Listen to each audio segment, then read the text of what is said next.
नमस्कार, अंतिमबाजी में आपका स्वागत है। दिल्ली स्टूडियो से मैं हूं मिहिर भट्ट। मेरे साथ मेरे सहयोगी रजत हैं और 35 पॉइंट नीचे निफ्टी 8556 पर, और यही वो लेवल है जो कि इसका इंट्राडे लो है। लेकिन अब 8550 किसी भी समय ब्रीच हो सकता है।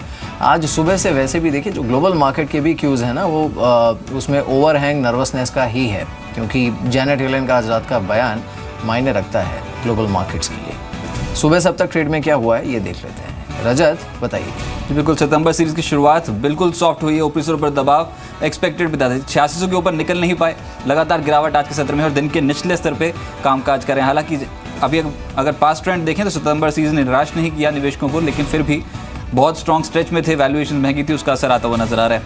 साथ ही साथ आज प्रॉब्लम ए रही है बैंक्स। निफ्टी बैंक के सभी 12 कंपोनेंट्स लाल निशान में कामकाज कर रहे हैं, ऊपरी स्तर पर दबाव झेल रहे हैं, चाहे वो निजी क्षेत्र के बैंक हो या पीएसयूज, सभी पे आज गिरावट देखने को मिल रही है। इसके अलावा जो अन्य सेक्टर्स हैं जहां पर आज गिरावट देखने को मिल रही है, उसमें आईटी शामिल है, कैपिटल गुड्स, मेटल, इन स्टॉक्स पे बिकवाली है, जिसका असर आज मेन इंडाइस पे आता हुआ नजर आया। लेकिन कुछ स्टॉक्स जहां पर आज ट्रेडर्स ने पॉजिटिव व्यू रखा और जहां पर तेजी बनी, उसमें टेक्सटाइल शेयर शामिल हैं। रेटिंग कंपनियों के शेयरों में आज जबरदस्त चाल, इकरा केयर जैसे शेयर्स आज लाइमलाइट में और निश्चित से बहुत स्ट्रांगली और स्मार्टली मूव करते हुए नजर आए।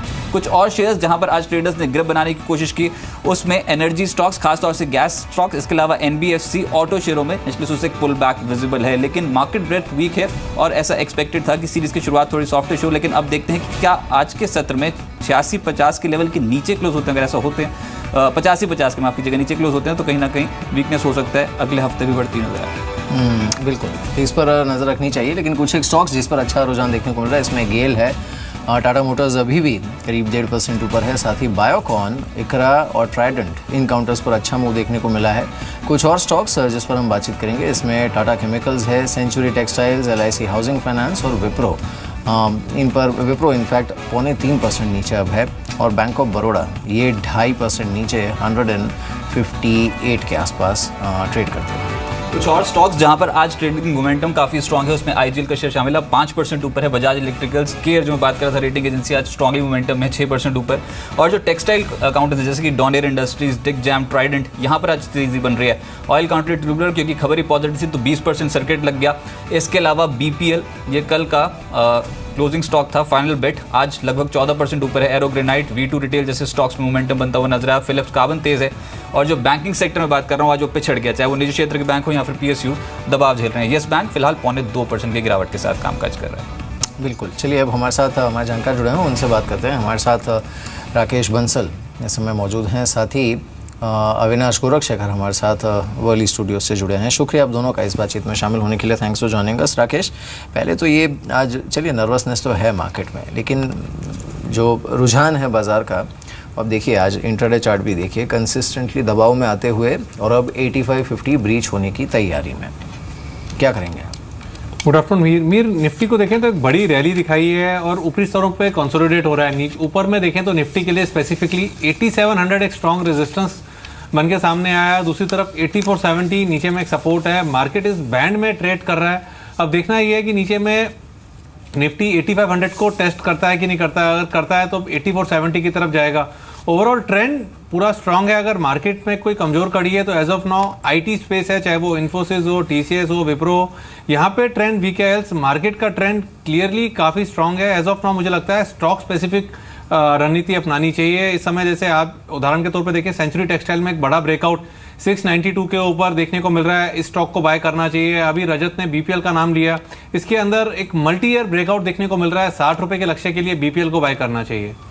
अविनाश, आप क्या राय रखते हैं? सितंबर सीरीज आमतौर पर निवेशकों के लिए बेहतर साबित होती है, लेकिन एक तो गिरावट के पीछे कारण क्या है? क्या बहुत ज्यादा ओवरबॉट टेरिटरी में चले गए थे? मेजर ट्रिगर्स की कमी है मार्केट के पास। अब गोइंग फॉरवर्ड अप्रोच कैसे करें इस सीरीज की शुरुआत में? रजत, मुझे लग रहा है कि आज की जो बिकवाली है वो ज़्यादातर मार्केट्स थोड़े से अनसर्टन मोड में है, क्योंकि जैसे सभी को पता है कि आज यूएस में जैनेट येलेन की कमेंट्री है और ये काफ़ी इम्पॉर्टेंट रहेगा आगे की मार्केट्स की अप ट्रेंड के लिए। ज़्यादातर जो लोकल ट्रिगर्स है जैसे कि जीएसटी, मानसून, अर्निंग्स ये सब हो चुके हैं, तो अभी ये जो ग्लोबल इवेंट है ये मार्केट्स के लिए बहुत अच्छी तरह से डायरेक्शनल ट्रेंड देगा। और हमको लग रहा है कि आज की मीटिंग में अगर कोई रेट हाइक की बात नहीं होती या इसको अगर पॉसिबली दिसंबर की बात होती है तो मेरे ख्याल से मार्केट्स अगले हफ्ते मंडे को अच्छी तरह से खुलने चाहिए। मेरे ख्याल से नॉर्मल पहला दिन है एक्सपायरी का, जो एक्सपायरी का पहला दिन, और इसमें क्लियरली ये ग्लोबल इवेंट अगर पास थ्रू अच्छी तरह से होता है तो हमको वापस थोड़ी सी बाइंग मंडे से देखने को मिलेगी। तो ऐसा हमें नहीं लग रहा है कोई बड़ी पैनिक वाली सिचुएशन है, बट ओवरऑल आज कॉशियस मूड है, कोई ओपन पोजीशंस घर लेना नहीं चाह रहा है क्योंकि वीकेंड है। तो मंडे को मेरे ख्याल से होपफुली ये डिसीजन आएगा फेड का, तो उसके बाद ही मेरे ख्याल से डायरेक्शनल ट्रेंड लेना ठीक रहेगा। बिल्कुल, इस समय डायरेक्शनल कॉल तो खैर थोड़ा सही नहीं होगा लेना, लेकिन एक बार देख लेते हैं निफ्टी बैंक को, क्योंकि ये आधे % से ज़्यादा नीचे है। 125 अंकों की गिरावट इस समय यहाँ पर देखने को मिल रही है और टॉप लूजर्स में बैंक ऑफ बड़ौदा 2.5% नीचे है, Punjab national bank, bank of India, yes bank यहाँ पर नुकसान है, स्टेट बैंक और ICICI ये दोनों करीब 1.5% नीचे इस समय ट्रेड करते हुए। आशीष चतुर्मुथा आप हमारे साथ जुड़े हैं। आशीष, शुक्रिया इस बातचीत में शामिल होने के लिए। क्या करेंगे आप SBI और बैंक ऑफ बड़ौदा पर?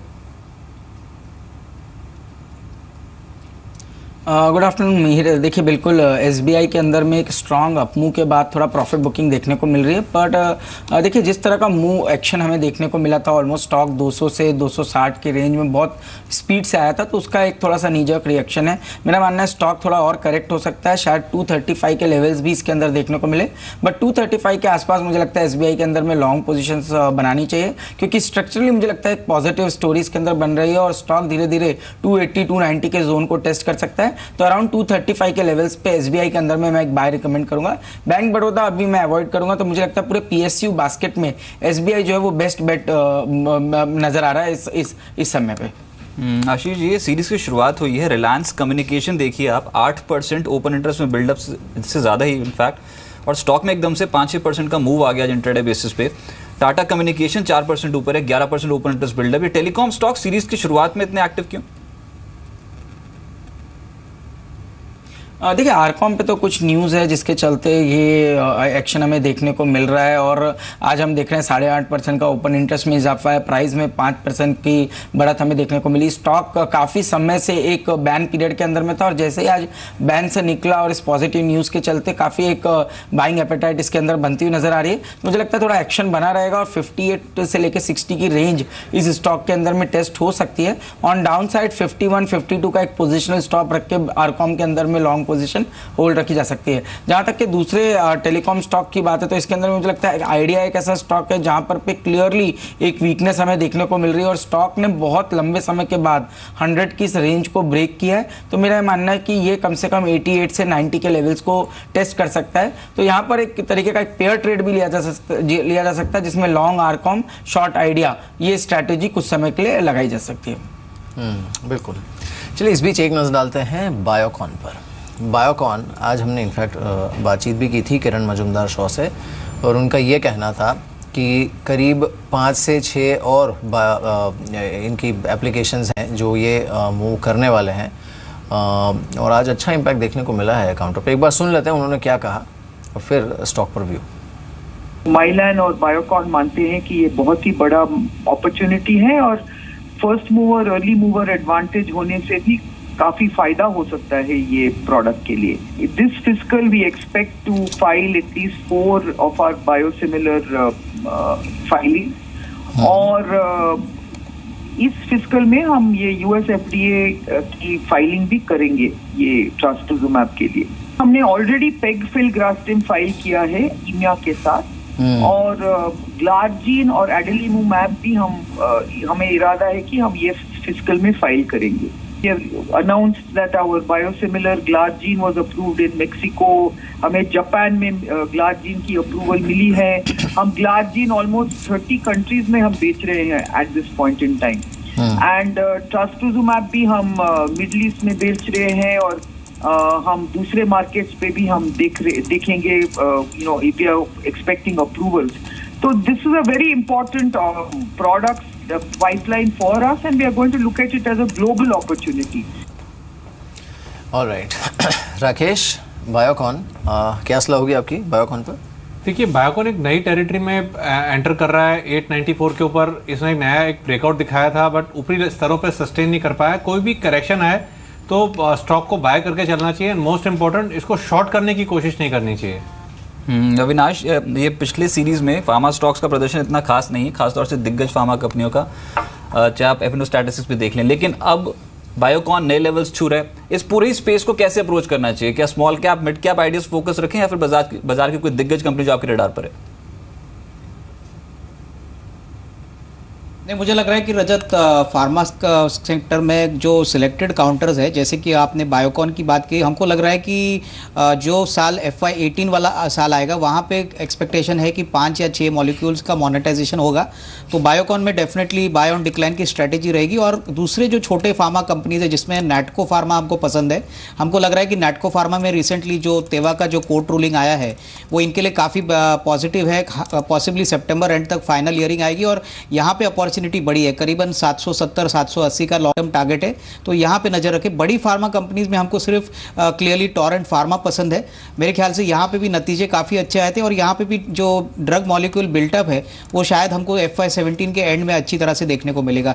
तो ये स्टॉक स्पेसिफिक स्ट्रैटेजी होनी चाहिए। ओवरऑल फार्मा सेक्टर में हमें नहीं लग रहा है कि अक्रॉस द बोर्ड कोई बाइंग करनी चाहिए। आशीष, 2 स्टॉक्स, एक तो सेंचुरी टेक्सटाइल्स आज के सत्र में बहुत एक्टिव है एफएनओ में, और दूसरा LIC हाउसिंग। दोनों स्ट्रक्चर्स पे आपका भी देखिए सेंचुरी टेक्सटाइल भी अच्छा लग रहा है क्योंकि आज हम देख रहे हैं 9.5% के ऊपर का इसमें ओपन इंटरेस्ट में इजाफा है। प्राइस बहुत अच्छा हम देख रहे हैं, एक्शन हम आज देखने को मिल रहा है और कम से कम 6-7 दिनों की रेंज इस स्टॉक ने ब्रेक किया है। तो 725 से 730 के लेवल्स सेंचुरी टेक्सटाइल में देखने को मिल सकते हैं। ऑन डाउन साइड मेरा मानना है 690 का एक स्टॉप लॉस रख के लॉन्ग पोजिशन सेंचुरी में रखी जा सकती है। पर जहाँ तक कि LIC की बात है, देखिए पूरा जो एक सेक्टर है हाउसिंग फाइनेंस का, वो उसके अंदर में एक जबरदस्त स्ट्रेंथ देखने को मिल रही है। आज हम देख रहे हैं गृह फाइनेंस 6-7% ऊपर है। DHFL में हमने देखा कि स्टॉक को हमने लास्ट टाइम आपके चैनल पे रिकमेंड किया था अराउंड 230 लेवल्स, अभी ये स्टॉक भी 285 के आसपास है। तो ऑलमोस्ट 15% की अपसाइड वहां भी हमें देखने को मिल चुकी है। इंडिया बुल हाउसिंग फाइनेंस है जहां पर मुझे लगता है फ्रेश अपसाइड देखने को मिलेगा 875-880 के लेवल्स के लिए। तो ओवरऑल मेरा मानना है कि ये पूरा स्पेस जो है वो एक ट्रेंड इनके अंदर बना हुआ है पॉजिटिव, और करंट लेवल से 5-7% की बढ़त और इन स्टॉक्स के अंदर हमें देखने को मिल सकती है। बिल्कुल। चलिए, इस बीच कई बार ख़ास मौके होते हैं मार्केट में। आज जैसे भले ही सेंटिमेंट ख़राब हो, लेकिन एक ख़ास मौका भी है। TCS, इसकी लिस्टिंग को 12 साल हुए हैं और ये 12 सालों में इस कंपनी ने वाकई एक इतिहास क्रिएट किया है। सुमित हमारे साथ पूरा 12 साल का लेखा जोखा लेकर जुड़े हैं इस समय। Sumit, bumper returns on bumper IPO। शुक्र है मेहर। जो कंपनी की सूरत तो दुनिया जानती है आज की डेट में। देश की सबसे बड़ी कंपनी बन चुकी है। एक समय में 6 लाख करोड़ रुपए की मार्केट कैप भी पार कर चुकी है। टाटा समूह का एक ऐसी कंपनी मानी जाती है जो पूरे रेवेन्यू से करीब 70% का हिस्सा कंट्रीब्यूट करती है कंपनी के लिए। लेकिन आज से ठीक 12 साल पहले यानी 25 तारीख के दिन कंपनी को 25 अगस्त 2004 को ये कंपनी लिस्ट हुई थी और तब से लेके अब तक शेयर में एक ज़ोरदार रिटर्न दिया है। कहीं 850 रुपये के आसपास का इशू प्राइस था और उसके बाद से शेयर में तेज़ी देखने को मिली। लेकिन ये जो इशू प्राइस है ये मेड इन इशू प्राइस नहीं है, क्योंकि उसके बाद से भी स्टॉक के अंदर बोनस आए। 2 बार कंपनी ने बोनस दिया, 2006 के दौरान भी और 2009 के दौरान भी। इस अंतराल में एक ज़ोरदार तेज़ी शेयर में देखने को मिली। इस बोनस के साथ भी अगर मिला कर देखें तब भी शेयर धारकों को एक शानदार रिटर्न 750% का रिटर्न शेयर धारकों को मिला है। और ना केवल ये रिटर्न इस लिहाज से मिला कि शेयर में ही तेजी आई है, बल्कि डिविडेंड के आधार पर भी कंपनी ने एक जोरदार डिविडेंड जो है over a period of time दिया है। तो एक अच्छा रिटर्न, एक अच्छे रेवेन्यूज और साथ एक अच्छी ग्रोथ जो कि स्टेबल फॉर्म में कंपनी ने दी है। वहीं अगर कोई एग्जाम्पल देखा जाए तो आमतौर पर जब भी कभी अगर इसमें निवेश किया गया होता, लाख रुपए के आसपास का खाली निवेश आपको रफली 13 लाख रुपए का निवेश बन के मिला होता है इस 12 साल के अंतराल में। और आमतौर पर सभी ये बात जानते हैं कि ये एक सेफ इन्वेस्टमेंट के तौर पे ही गिना जाता है। ज़्यादातर सभी बड़े फंड हाउसेस का इन्वेस्टमेंट भी इस कंपनी के अंदर एक एथिकली काफ़ी साउंड कंपनी भी है। तो लाख रुपए का निवेश 13 लाख रुपए विद स्ट्रॉन्ग डिविडेंड, अच्छे प्रमोटर होल्डिंग और एक कंसिस्टेंट परफॉर्मर के तौर पे देखा गया होता। बिल्कुल।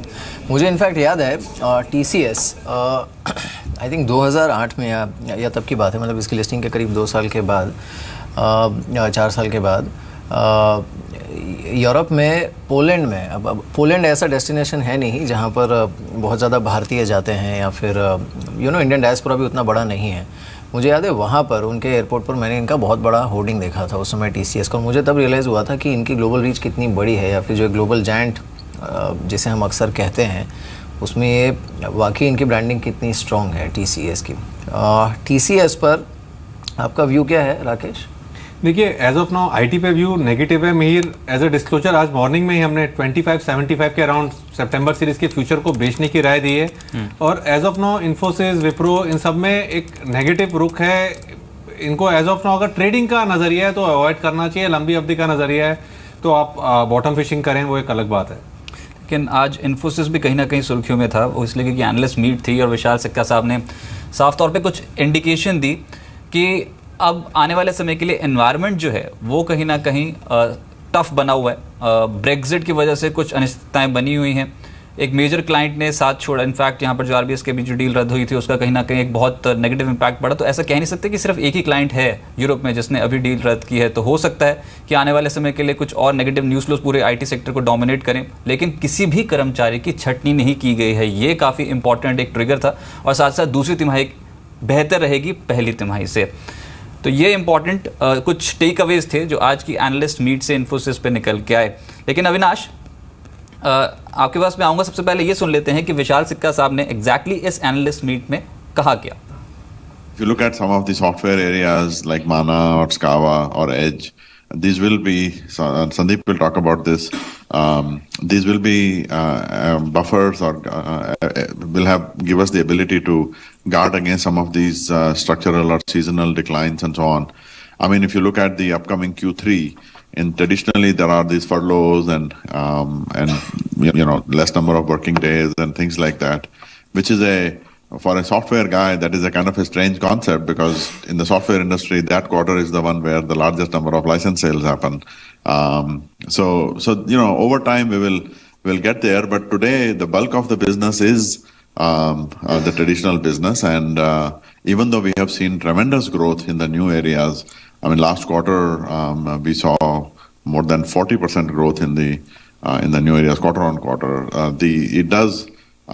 It will take some time, but we will get there. Avinash, valuation wise बताएं अब इन्फोसिस और साथ साथ TCS। इन्फोसिस 15% डिस्काउंट पे है निफ्टी से, या ऐसी भी रिपोर्ट्स निकल के आई थी। अब गोइंग फॉरवर्ड अगर मेजर ट्रिगर्स के चलते या फिर कुछ वैल्यूएशंस के चलते किसी भी स्टॉक को सेलेक्ट करना हो out of the two, Infosys या फिर TCS, किस स्टॉक के साथ जाएंगे आप? आई थिंक मेरे ख्याल से पहले तो शॉर्ट टर्म में तो मुझे भी लग रहा है कि IT सेक्टर में जो हेडविंड्स है वो कम से कम आने वाले 1-2 क्वार्टर्स के लिए काफ़ी चैलेंजिंग रहेंगे, और अर्निंग्स ग्रोथ डेफिनेटली बैकसीट लेगा। हालांकि एक जो RBS का कॉन्ट्रैक्ट है, इसमें मार्केट्स ये अनुमान लगा रहा है कि ज़्यादातर अर्निंग्स इफेक्ट नहीं होगी। बट अगर चॉइस करनी है रजत बिटवीन TCS और इन्फोसिस, तो मैं इन्फोसिस पे बेट करूँगा, क्योंकि अगर हम अर्निंग्स ग्रोथ की बात करें, अगर वैल्यूएशन डिस्काउंट की बात करें, तो इन्फोसिस में डाउन साइड कैप्ड है और अपसाइड के लिए डेफिनेटली जगह होगी अगर होपफुली कोई ज़्यादा विजिबिलिटी की न्यूज़ मिलती है, जो अभी इमीडिएट शॉर्ट टर्म में नहीं आएगी। TCS में मुझे लग रहा है कि फेयरली वैल्यूड है, ऑलरेडी एक्सपेंसिव है, और हो सकता है कि FY17 ऑलरेडी डिस्काउंट हो चुका है। FY18 को अभी इस समय डिस्काउंट करना थोड़ा सा प्रीमेच्योर रहेगा, तो Infosys would be a better choice अगर किसी को साल 1.5 साल का अगर व्यू लेना है। बट शॉर्ट टर्म में IT को मेरे ख्याल से मैं अवॉइड करूँगा।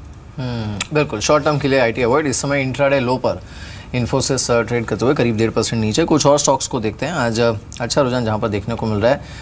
परसेंटेज गेनर्स को देख लेते हैं। आज कैश में सबसे ज़्यादा बाइंग जहां पर है, इसमें ऑयल कंट्री ट्यूबुला है, ये करीब 20% ऊपर है। BPL करीब 18% ऊपर इस समय ट्रेड करते हुए अच्छे वॉल्यूम्स के साथ। ट्राइडेंट अभी भी 12% ऊपर ट्रेड कर रहा है। JB केमिकल और एक काउंटर है जिस पर अच्छा मूव देखने को मिला है, काउंटर करीब 9.5% ऊपर इस समय ट्रेड करते हुए। कुछ एक पेपर स्टॉक्स हैं जिन पर अच्छा मूव है, इसके अलावा फिलिप्स कार्बन यहाँ पर 7.5% का मूव है, और रेटिंग एजेंसीज़ में इकरा, क्रिसिल, इन सब पर अच्छा मूव देखने को मिला है। राकेश, इनमें से कोई स्टॉक ऐसा है जो आपके रडार पर हो? बिल्कुल, BPL एक स्टॉक है जो बिल्कुल रडार पर है और मुझे लगता है मिस नहीं करना चाहिए। एक मल्टी ईयर ब्रेकआउट 45 के ऊपर देखने को मिल रहा है। थोड़ी देर पहले हमने यहाँ पर 46.70 के अराउंड स्टॉक को रिकमेंड किया था, और मुझे लगता है नॉन स्टॉप रैली 60 रुपये तक की देखने को मिल सकती है इसके अंदर। परफेक्ट एक सर्किट कैंडिडेट है ये स्टॉक। और दूसरा स्टॉक ट्राइडेंट जिसका आपने नाम लिया, उसमें मीर काफ़ी समय से स्टॉक ने रैली दिखाई थी और करेक्शन पे था। आज के सत्र में एक न्यूज़ के बाद स्टॉक में एक ब्रेकआउट देखने को मिल रहा है 56 रुपए के ऊपर। अगर ये 56 रुपीज़ के ऊपर स्टॉक क्लोजिंग ले जाता है तो अनदर 5 to 7 रुपीज़ का जंप मंडे ट्यूसडे में देखने को मिल सकता है। अविनाश, अब ये बहुत इंटरेस्टिंग है ट्राइडेंट की स्टोरी जो अभी राकेश बता रहे थे। हालांकि कंपनी ने इस न्यूज़ फ्लो का खंडन किया है, लेकिन अगर गोइंग फॉरवर्ड ऐसी बजी आ गई मार्केट पे तो कुछ ना कुछ तो होगा ज़रूर।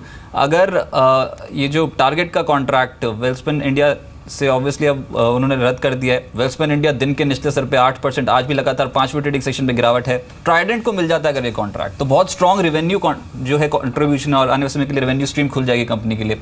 गोइंग फॉरवर्ड पूरे टेक्सटाइल स्पेस पे राय बताएं, ट्राइडेंट पे, डॉनियर, ये कुछ ऐसे स्टॉक्स हैं आज जो बज कर रहे हैं मार्केट पे। टेक्सटाइल स्पेस कैसा लग रहा है आपको?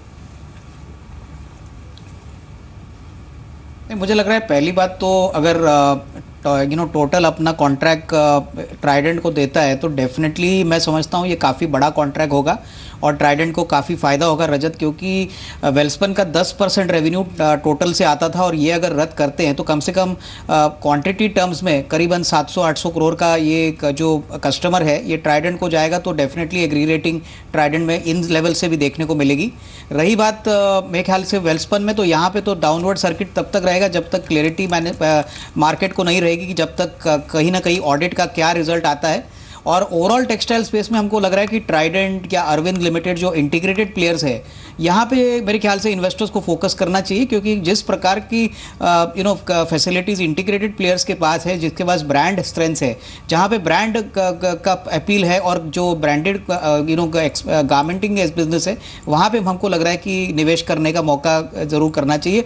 मेरे ख्याल से वेल्सपन या ट्राइडेंट ये typically export oriented commodity businesses है और यहाँ पे ब्रांडेड की कोई गुंजाइश नहीं है। तो I would prefer to be little careful on such companies. Arvind में definitely medium to long term में मैं पॉजिटिव रहूंगा। बिल्कुल। इस बीच चलिए जो ईयर हाई पे का स्टॉक्स हैं उनको देख लेते हैं एक बार। रिलायंस कैपिटल करीब 2.5% ऊपर इस समय है। बीपीएल की हमने बात की थी, उस राकेश ने अपना व्यू दिया। ग्रुप फाइनेंस 7.5% ऊपर है।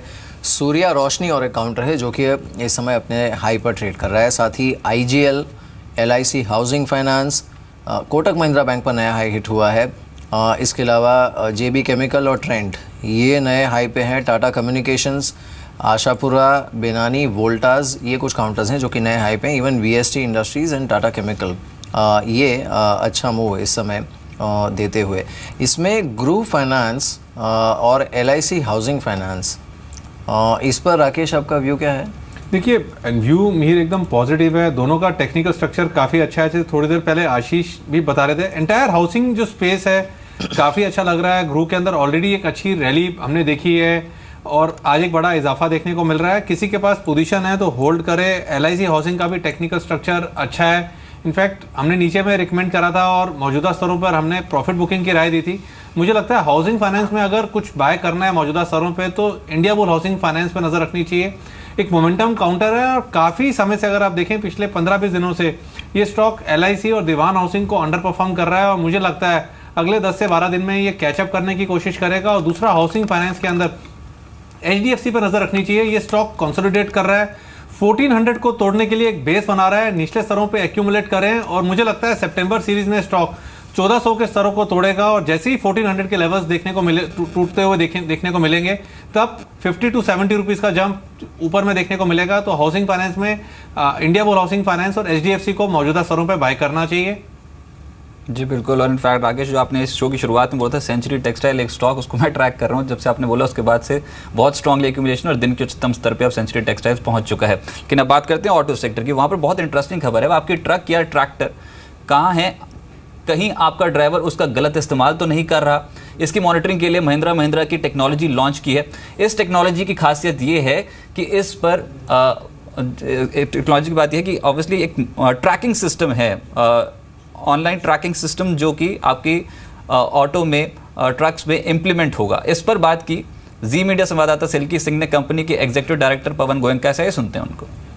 सर सबसे पहले जानना चाहेंगे जो डिजी सेंस है ये टेक्नोलॉजी एग्जैक्टली क्या मोटिव था, ऑब्जेक्टिव था इस टेक्नोलॉजी को लॉन्च करने के लिए, खासतौर से कमर्शियल व्हीकल्स के लिए आप ये लेके आए हैं, क्या ऑब्जेक्टिव था इसके पीछे और कितना बड़ा मार्केट है जो ये डिमांड करता है? देखिए, डिजिटल टेक्नोलॉजी जो है अब काफ़ी प्रोग्रेस कर चुकी है और उसके द्वारा हम कई फीचर्स कस्टमर को at affordable cost per provide कर सकते हैं। अगर हम 5 साल पहले ये काम करना चाहते थे तो शायद कर सकते थे, लेकिन कॉस्ट बहुत ज़्यादा हो जाता। अभी कॉस्ट बहुत अफोर्डेबल हो गया है। तो the whole idea in DigiSense is that how do we create a feature कि जो कस्टमर हैं, स्पेशली अभी हमने जो फेज़ 1 में लॉन्च किया है, this is more for a owner who does not use the vehicle, a driver uses the vehicle। तो उसके लिए पूरा मॉनिटर करना, किस तरह से व्हीकल का यूज़ हो रहा है, किस तरह से फ्यूल कंजम्पशन हो रहा है, व्हीकल कहाँ जा रही है, किस तरह की स्पीड्स चल रही है, ड्राइविंग हैबिट्स क्या हैं, कुछ मिसयूज़ हो रहा है या नहीं, इस तरह के सब मॉनिटरिंग करना और इस तरह से अपने व्हीकल की प्रोडक्टिविटी आउटपुट बढ़ाना इज़ द प्राइमरी फोकस। तो हमारा सोचना है कि हमने जो डिजिटल टेक्नोलॉजी डाली है और जो हमने फीचर्स डाले हैं उसके थ्रू प्रोडक्टिविटी बढ़ेगी और प्रॉफिटेबिलिटी बढ़ेगी of our customers. Passenger vehicles के लिए भी जो टेक्नोलॉजी हमने डेवलप की है इज़ इक्वली एप्लीकेबल, लेकिन पैसेंजर व्हीकल में जो ड्राइवर ओनर प्राय सेम होते हैं, अलग नहीं होते हैं, हालांकि देयर में बी ड्राइवर। तो उसमें भी हम लॉन्च करेंगे, but that will happen immediately after we finish our launches in the commercial space. हमारा जो ओवरऑल प्राइस इम्पैक्ट जहाँ जिस फीचर में जाएगा रुपये, हम इसे अलग से नहीं बेचने वाले हैं, it will part of the vehicle price और ट्रैक्टर प्राइस। लेकिन जहाँ तक हमारा सोचना है अभी करीब 5,000 से 10,000 रुपये तक इसका इम्पैक्ट कस्टमर पे आएगा। It will depend on which vehicle, which tractor and what features we put in. अगर हम ड्राइवरलेस ट्रैक्टर की बात करें, जैसा मिस्टर महिंद्रा ने कहा था, तो एक तरह से आप इसे प्रीकर्सर मानिए। जो हमने आज डेमोन्स्ट्रेट किया, जो हमने लॉन्च किया, it becomes a precursor because a drivers tractor certainly requires remote control. और DigiSense जो हमने आज लॉन्च किया, उसी प्लेटफॉर्म को, उसी सॉफ्टवेयर को हम एक स्टेप आगे बढ़ाएं तो it can become a remote control device also. तो इस तरह से हमारा प्रोग्रेस होगी और कई चीज़ें हम डिजिटल स्पेस में लॉन्च करेंगे। सब कुछ मैं आज बात नहीं कर सकता हूँ, लेकिन मैंने आपको कुछ हिंट दिए। देखिए, हम खुद कैब एग्रीगेशन सर्विस में उतरने का भी हमारा कोई प्लान नहीं है, but we are working with many cab aggregators. In fact many of the aggregators are buying many of our vehicles and we sell in large quantities to aggregators also. Especially we are specifically interested in electric vehicle aggregation, क्योंकि electric vehicle हमारे लिए unique है और एक commercial application में aggregators के लिए ये काफ़ी अच्छा वैल्यू प्रपोजिशन है। तो अभी हमने 2-3 स्पेसिफिक एग्रीगेटर्स के साथ काम करना शुरू किया है जो केवल इलेक्ट्रिक व्हीकल में ही स्पेशलाइज करते हैं, and that's something that's unique to Mahindra. Otherwise every OEM is working with aggregators to create a value model that works for aggregators. तो ये थी इनकी नई टेक्नोलॉजी DigiSense, और साथ ही इन्होंने ये भी कहा कि कुछ है कैब एग्रीगेटर्स के साथ इनकी बातचीत भी चल रही है। खैर, अविनाश, आज टाटा मोटर्स के नंबर्स भी हैं, M&M टाटा मोटर्स, इन दोनों के बीच आपका व्यू क्या है? नहीं, हमको लग रहा है कि मीर टाटा मोटर्स की अगर हम बात करें तो स्टैंड अलोन बिजनेस इस बार शायद अच्छा नंबर दिखाएगा, लेकिन कंसोलिडेटेड बेसिस पे करीबन 8 से 10% का प्रॉफिट ड्रॉप आने की एक्सपेक्टेशन है। मार्केट्स क्लियरली JLR का जो आगे का रोड मैप है और जिस प्रकार का पेनिट्रेशन US, चाइना और यूरोप में हो रहा है, यहाँ पे किस प्रकार से ग्रोथ नंबर्स आएंगे वो देखना बहुत ज़रूरी होगा। इनफैक्ट आज शाम को कॉन्फ्रेंस कॉल है, तो हमको लग रहा है कि कहीं ना कहीं अगर यहाँ पे ग्रोथ नंबर अट्रैक्टिव होता है तो डेफिनेटली स्टॉक में मंडे को थोड़ा सा एक अपटिक देखने को मिलेगा। नतीजे मार्केट्स के बाद आएंगे, तो मेरे ख्याल से I think this should be bought on declines, although इस बार के नतीजे थोड़े से डिसअपॉइंटिंग हो सकते हैं। आशीष, आज ऑयल एंड गैस स्पेस में गेल और IGL, दो स्टॉक्स जिसमें आज मोमेंटम काफ़ी स्ट्रांग देखने को मिल रहा है, क्या ये दो स्टॉक्स अभी सीरीज शुरुआत हुई है, अभी और अपसाइड पोटेंशियल दिखा सकते हैं? जी हाँ, बिल्कुल दिखा सकते हैं। देखिए, गेल तो अभी तक के परफॉर्म ही नहीं कर रहा था, तो वहाँ तो थोड़ा और एक्शन पॉसिबल है टूवर्ड्स 395, 400 ऑड लेवल्स तक ये स्टॉक जा सकता है। बट IGL ने तो क्लियरली एक स्ट्रॉन्ग आउट परफॉर्मेंस पिछली 2 सीरीज से दिखा रहा है और मुझे लगता है कि अभी भी ट्रेंड स्ट्रांगली बना हुआ है। आज भी करीब 14.5% का ओपन इंटरेस्ट में इजाफा है, क्लियरली लॉन्ग साइड पर बनता हुआ नजर आ रहा है। तो मैं समझता हूँ अगर कोई डिप आती है जहाँ पे 765, 760 के जोन में स्टॉक मिलता है तो वहाँ पर पोजीशन लेनी चाहिए। ऊपर में 810, 815 के टारगेट्स IGL में देखने को मिल सकते हैं। राकेश, जेबी केमिकल्स एंड फार्मा देखिए नतीजों के बाद एकदम से स्पाइक है, दिन के स्तर पे 9-10% की रैली, 26% मुनाफे में जब मिला, 49.85 करोड़ का मुनाफा, बॉटम लाइन स्ट्रॉन्ग, और सबसे बड़ी बात है कि डोमेस्टिक फॉर्मुलेशन बिजनेस पे बहुत स्ट्रॉन्ग है, आज 12.5% रजिस्टर किए हैं कंपनी ने, नतीजे बेहतर थे, जेबी केमिकल चढ़ गया। आप क्या अब क्या सलाह देंगे, क्या इन स्तरों पर अभी नेक्स्ट वीक के लिए और अपसाइड पोटेंशियल देखने को मिल सकता है? देखिए रजत, काफ़ी बेहतरीन टेक्निकल स्ट्रक्चर है और ऑलरेडी एक बड़ा ब्रेकआउट हमने स्टॉक में आते हुए देखा है और वहाँ से एक अच्छी रैली देखने को मिल चुकी है। नए निवेश की सलाह नहीं दूंगा, बट किसी के पास पोजीशन है तो होल्ड करें।